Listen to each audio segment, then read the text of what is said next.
حضور پہلے تو میں آپ کی خدمت میں اسلام عرض کرنا چاہتا ہوں. وعلیکم السلام ورحمۃ اللہ وبرکاتہ. اور میں عرض کرتا ہوں کہ مجھے معلوم ہوا ہے کہ حضرت عیسیٰ علیہ السلام جو کشمیر میں دفن ہیں، تو صرف یہ پتہ کرنا چاہتا تھا کہ وہاں وہ کیسے پہنچے، نمبر ایک. اور دوسرا میرا سوال حضور یہ ہے کہ جو قرآن پاک میں حضرت عیسیٰ علیہ السلام کے اوپر اٹھائے جانے کو رفع کا ذکر یعنی لفظ استعمال کیا گیا ہے، تو کیا اس کا مطلب درجے کی بلندی ہے یا کہ واقعی وہ آسمان پر اٹھا لی گئے؟ بہت اچھا. اور تیسرا سوال یہ ہے کہ حضرت پہلے ان دو کا حل نہ کر لیں پھر آپ. میرا خیال یہ ہے کہ میں 3 سوال کر دوں میں چلا جاؤں. نہ میری خواہش ہے آپ یہیں کھڑے رہیں. اچھا جی، آمنے سامنے بات ہو. ٹھیک ہے نا. بات یہ ہے کہ جو پہلا سوال ہے اس کا دوسرے سوال سے بھی ایک تعلق ہے. جناب علی، عموماً آپ کا عقیدہ تو میں نہیں جانتا، مگر عموماً وہ غیر احمدی علماء جو جماعت سے اختلاف رکھتے ہیں جی، وہ یہ سوال ضرور اٹھاتے ہیں کہ کشمیر کیسے پہنچ گئے، درست جی، مگر ساتھ یہ بھی مانتے ہیں کہ آسمان پر پہنچ گئے. تو میں پوچھتا ہوں کشمیر دور ہے کہ آسمان دور ہے؟ صحیح ہے. جس خدا نے ان کو کشمیر پہنچا دیا جی جی، وہی خدا ہے جو آسمان پر بھی پہنچا سکتا تھا، ٹھیک ہے جی. اور جو آسمان تک اٹھا کے لے جا سکتا تھا. کشمیر تک لے جانا مشکل، کوئی مشکل نہیں تھا. ٹھیک ہے جی. لیکن کشمیر تک جا پہنچنا ایک طبی امر ہے. جناب، اس زمانے میں حضرت عیسیٰ علیہ السلام سے پہلے بنی اسرائیل کی گمشدہ بھیڑیں بھی تو کشمیر پہنچی تھی. ٹھیک ہے جی. یعنی تمام وہ 10 قبیلے بنی اسرائیل کے جی، جو بنو قد نظر کے زمانے میں دیس نکالا ملنے کی وجہ سے اپنے وطن سے جدا ہوئے اور باہر پھینک دیے گئے، جی، وہ قبیلے ہیں جنہوں نے افغانستان کا رستہ اختیار کیا اور کشمیر بھی پہنچے. صحیح ہے اور مغربی محققین تسلیم کرتے ہیں. جی. اس کے خلاف آج تک کوئی آواز نہیں اٹھی کہ یہ دعویٰ غلط ہے کہ یہ بنی اسرائیلی لوگ ہیں. اچھا جی. اور ان کے فیچرز بتاتے ہیں، آپ خود ان کو پہچان سکتے ہیں. پٹھان طرز ہے اور جو کشمیری طرز ہے، جی جی، ان کا رنگ و روپ، ان کے نقوش کی تیکھے پن، سب بنی اسرائیلی انداز ہیں. ٹھیک ہے جناب. اور ہندوستان اور پاکستان کے سب کانٹیننٹ سے ان کی شکل و صورت کا تعلق کوئی نہیں ملتا. جی بالکل درست ہے جی. تو کشمیر پہنچنا تو کوئی مشکل مرحلہ نہیں. ٹھیک ہے جی. آسمان پر پہنچنا بھی ہرگز مشکل نہیں اگر اللہ یہ فرمائے جی کہ میں نے پہنچا دیا. ٹھیک ہے. اس لیے ممکن ناممکن کی بحث نہیں اٹھ رہی. جی جی. آسمان کے تعلق میں یہ نہیں کہتا کہ آسمان کیسے پہنچ گئے. اللہ چاہے تو پہنچا سکتا تھا مگر اللہ نے فرمایا نہیں ہے. ہاں جی حضور، میں صرف یہ پوچھنا چاہتا تھا کہ رفع کا مطلب اسی پہ آ رہا ہوں. جو فرمایا ہے وہ آیت ہے بل رفعہ اللہ الیہ، بلکہ اللہ نے اس کا اپنی طرف رفع فرما لیا. جی. یہ لفظی ترجمہ ہے جس کے لفظی ترجمہ ہونے میں کوئی اختلاف نہیں ہے. تمام مخالفین احمدیت علماء بھی 100% اس ترجمے پر متفق ہیں. یہ اعتراض نہیں کرتے کہ تم کوئی غلط ترجمہ پیش کر رہے ہو، بلکہ اللہ نے اسے اپنی طرف اٹھا لیا. جی. اس کے معنی کیا ہیں، اس پر گفتگو چلتی ہے جناب. اب ہم یہ کہتے ہیں کہ اپنی طرف سے علماء کا یہ ترجمہ کرنا کہ چوتھے آسمان پر اٹھا لیا، یہ درست نہیں ہے. صحیح ہے. اس کی وجہ کئی وجوہات ہیں.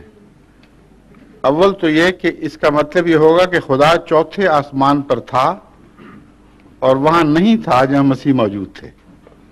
جناب واضح بات ہے اگر ایک طرف سے کوئی چیز حرکت کر کے کسی دوسری طرف پہنچے تو وہاں وہ نہیں ہوتی جس طرف وہ چیز جس کی طرف حرکت کی جا رہی ہے. جی جی بالکل صحیح ہے. اب اس کاغذ کو میں اٹھا کر اپنی طرف لے جا رہا ہوں اس لیے کہ میں وہاں نہیں ہوں، یہاں ہوں. صحیح ہے. تو جو ہی آپ مسیح کی حرکت کا تعین کریں گے خدا کو ہاتھ سے کھو دیں گے، کیونکہ خدا کی تعریف یہ ہے کہ اللہ نور السماوات والارض فَأَيْنَمَا تَوَلُّوا فَثَمَّ وَجْهُ اللَّهِ.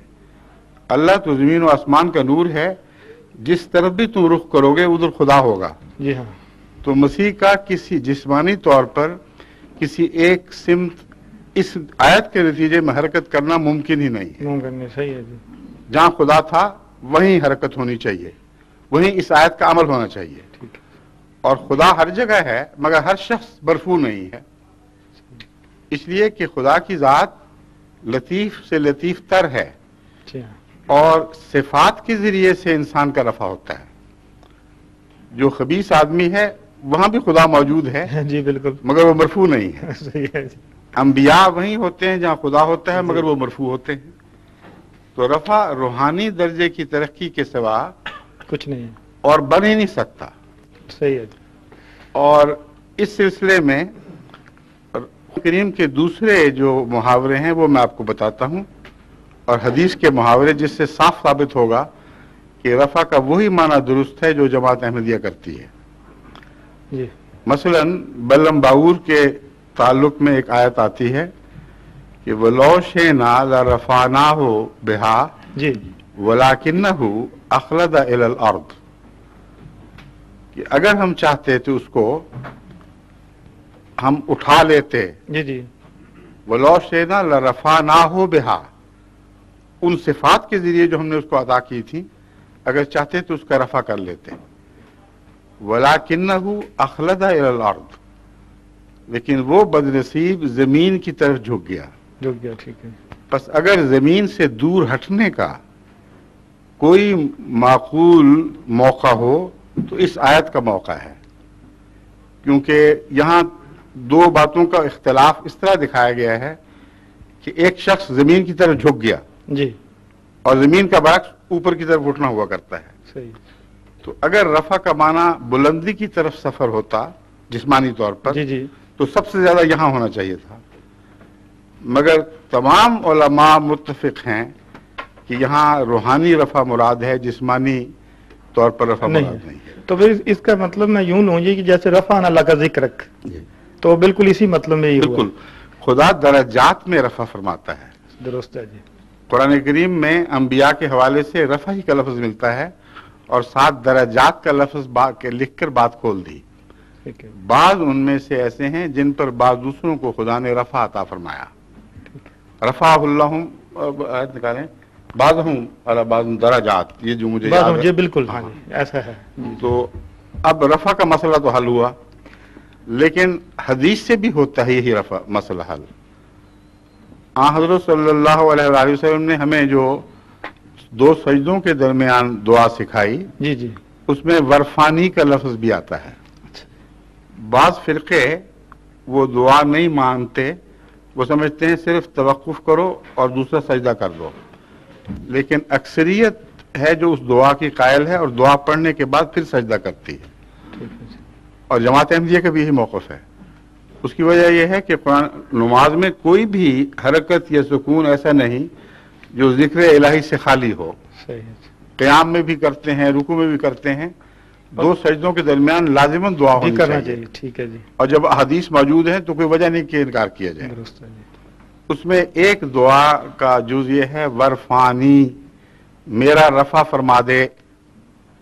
اور یہ جتنے مولوی جی جی حضرت مسیح علیہ السلام کے جسمانی رفع کے قائل ہیں یہ دعا کرتے ہیں. درست ہے. اب ان سے پوچھو کہ کیا ایک سجدہ اتنا بوجھل ہو گیا کہ اگلے سے پہلے خدا سے عرض کر رہا ہے کہ مجھے اٹھا ہی لے، اس سے تو بہتر یہ مجھ سے دوسرا سجدہ نہیں ہو سکتا جی. اور اگر یہی مطلب ہے جسمانی رفع کا تو آج تک کسی کو اٹھتے ہوئے دیکھا گیا؟ نہیں، کبھی نہیں دیکھا جی، بلکہ وہ زمین ہی کی طرف سب چیزیں لوٹتی ہیں. بالکل ٹھیک ہے. تو حضور اگر اجازت ہو تو میں تیسرا بھی ضرور. میں نام تو نہیں لوں گا ان محترم ہستیوں کے تاکہ کسی کی دل آزاری نہ ہو، لیکن حضرت مریم علیہ السلام کے بارے میں یہ ذکر ہے کہ ان کو کل عالمین کی عورتوں میں سب سے بلند درجہ درست ہے. تو کیا ان کا درجہ ان عورتوں سے بھی بلند ہے؟ رسول اللہ علیہ وسلم کی ازواج مطہرات، جی ایسا کہہ لیں، یا بیٹی وغیرہ. جی جی ٹھیک ہے. اس کا حل قرآن کریم نے خود پیش فرما دیا ہے جی، کیونکہ قرآن کریم نے صرف حضرت مریم کو کل عالم پر فضیلت کا ذکر نہیں فرمایا، بلکہ بنی اسرائیل کو بھی تمام جہانوں پر فضیلت دینے کا ذکر فرمایا ہے. درست ہے، صحیح ہے. تو وہاں سے بات شروع ہونی چاہیے. حضرت مریم تو بہت ہی نیک بیوی تھیں، غیر معمولی مراتب کی خاتون تھیں. ان کو کہنا تو اتنا تعجب انگیز نہیں، کیا ہر بنی اسرائیلی کو تمام امت محمدیہ پر فضیلت ہے؟ اگر عالمین کا معنی وہ کیا جائے جی جی جو عام لوگ کرتے ہیں، عام لوگ، مطلب یہ ہے کہ ہر زمانے کے عالمین اور ہوا کرتے ہیں، اچھا جی ٹھیک ہے جی اور اس زمانے کے عالمین کی بات ہو رہی تھی۔ صحیح ہے ٹھیک ہے جی اجازت سے جی شکریہ۔ حضور اگلا سوال آیت یہ ہے، اعوذ باللہ من الشیطان الرجیم، بسم اللہ الرحمن الرحیم، تلک الرسل فضلنا بعضهم علی بعض منهم من کلم اللہ ورفع بعضهم درجات۔ یہ ہے اصل الفاظ آیت کے، ورفع بعضهم درجات، ان میں سے بعض کو درجات دوسروں پر زیادہ بلند کیے۔